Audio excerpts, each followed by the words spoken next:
এখন টেল ছিল, এবার ও দায়িত্বটা বেড়েছে।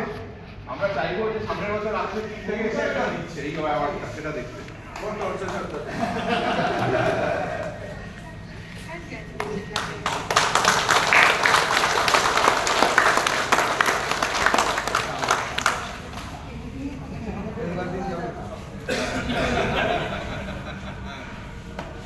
ভালো লাগছে পারফরম্যান্স করতে পেরে, আর অ্যাচিভমেন্টটা ভালো লাগছে।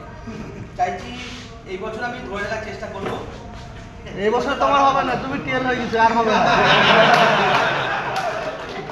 এই বছর পারফরম্যান্স করার চেষ্টা করবো।